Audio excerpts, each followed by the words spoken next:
My lover has returned. Well, it's like falling in love. It's like being at the beginning of a relationship.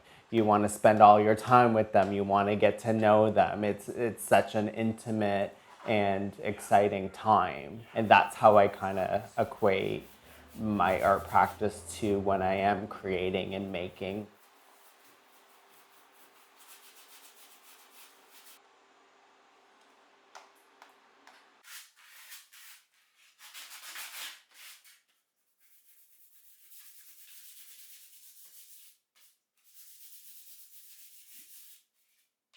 Lately, I've been reading like the artist pages by Julian Margaret Cameron, and she talks about it like when you work, it's kind of like you're fishing and you fish and fish and fish and you get all these fish. But then after a period, the lake is empty, so you have to replenish the lake. I just feel like it's that season where the lake is full of fish, but I think there's certainly lots of seasons where the lake is just, it's not there. I feel like also too with art and just like the way my life is, it's like kind of happenstance or it's like always magical moments. Sometimes I look at a drop of water and then it comes, and I just always kind of look for the magic in things. And I can't even describe the feeling because it is so not of this world. It's like something that's so, it just happens. And I think like again, artists, we're always like filtering everything, where we are, what's around us, what's the sign, symbol, omen. And we see it all, we take it all in, and we're always constantly open to that magic coming and happening. But it's not, it doesn't always happen, but when it does, it's like, it's the best for me, it's the best feeling in the world. When I was around the age of like 13 years old, my mother dropped me off at the Art Gallery of Hamilton, and I chose to like volunteer in their March break program. And then I came back in the summer. It continued that way from March breaks to summers, volunteering at the Art Gallery of Hamilton till approximately probably the age of 16 or 17. I was volunteering also too at an organization called Big Brothers in their art department. And so I just always have like surrounded myself and put myself in the art community. I also grew up with an aunt that was an artist, so I watched her create because I was always over at their house. During that period of her life, she was constantly making. She's a decoupage artist. So I always just saw her on the floor making her work. So that planted an early seed of seeing how somebody could be inspired and in love with what they're creating. And also too, it gave me a good basis to see how she made work, but that you have to work to get a product.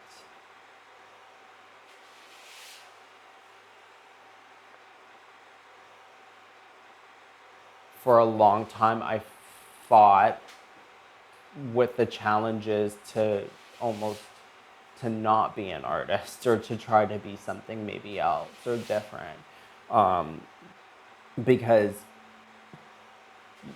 I think a lot of people know as well as you know that the arts is something and culture is something that is attacked. It's um, because it has a way of showing people a different way of being, and that's not how this world necessarily operates.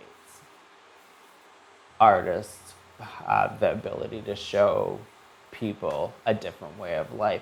There's not one thing, not only in this room, but in this world, that an artist hasn't touched or created. And then the greatest artists of them all, spirit, God, universe, whatever you choose to call it, you look outside and they're doing it created the trees, it created the water. So, like I think in some ways we're all artists. We're all God.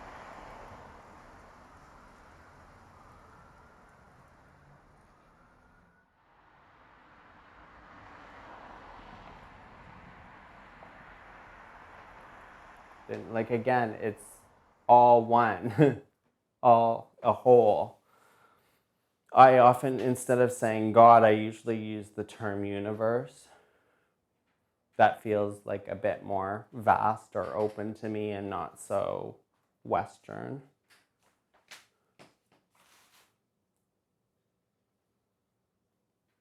Yeah, I don't really have like, again, like my family is not religious, but it was my dad like took me to church when I was younger, although he wasn't like practicing or anything.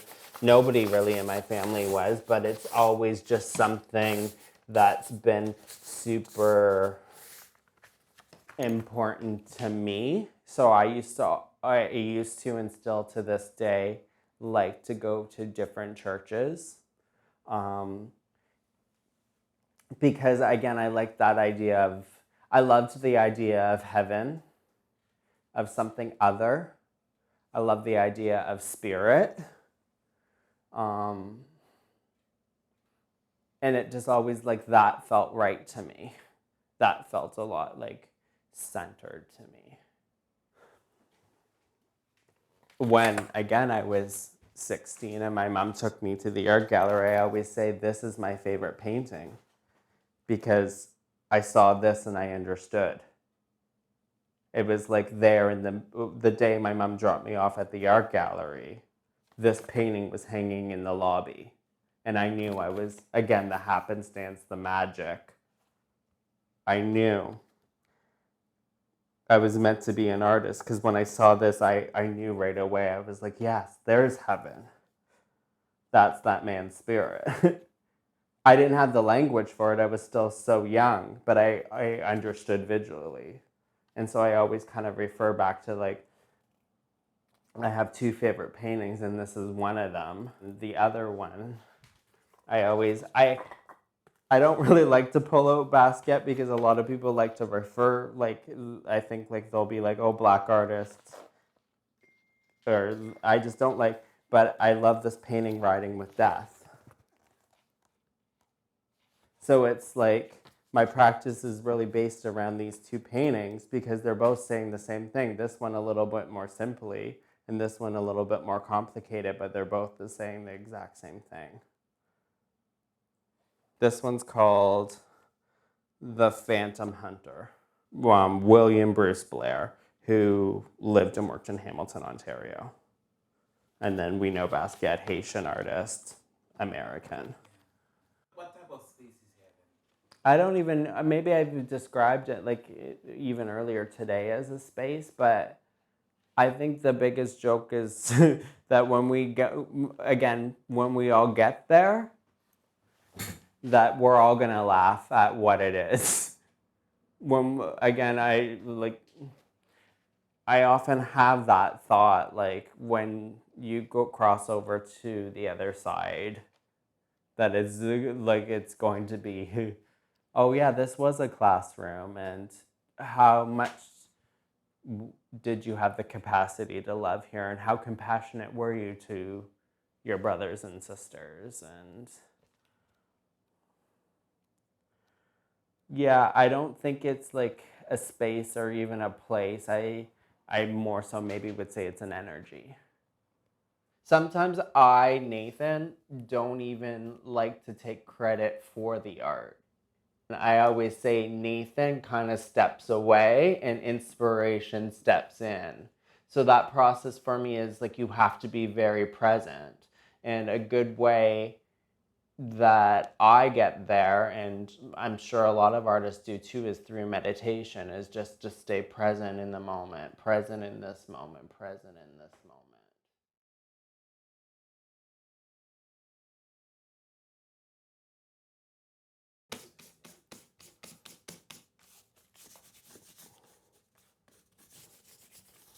So I've been working on this body of work, and it's about basically what I've seen out these 3 windows when I first moved to Hamilton.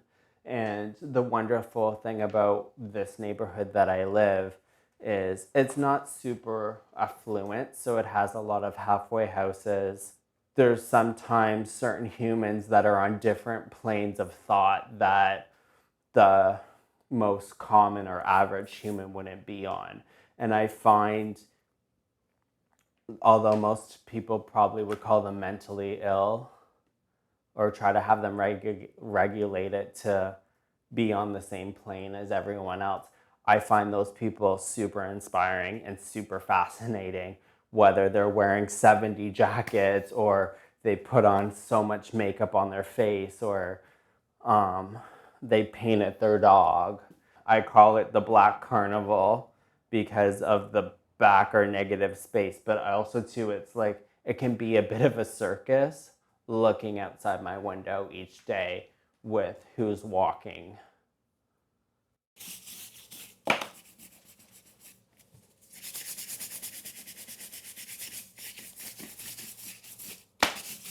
I also really enjoy YouTube. So there was this one documentary that I watched on there, and it was like a restoration project of, I think, like a Michelangelo or Leonardo da Vinci painting. And just kind of like that's how I got the idea of how like they x-ray the photograph or the painting, they like restitch the canvas back together. So it's like that kind of gave me that idea with when the paintings are ripped to do stuff like that, just like glue it back together, kind of like I call it like the cosmetic surgery, where again like it improves or adds a different layer to the painting.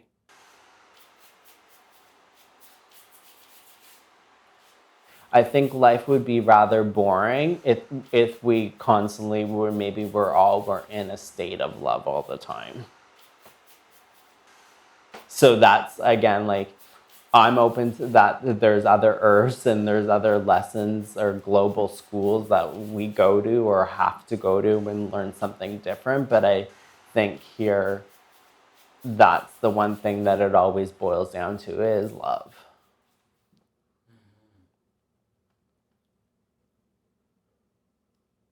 Yeah.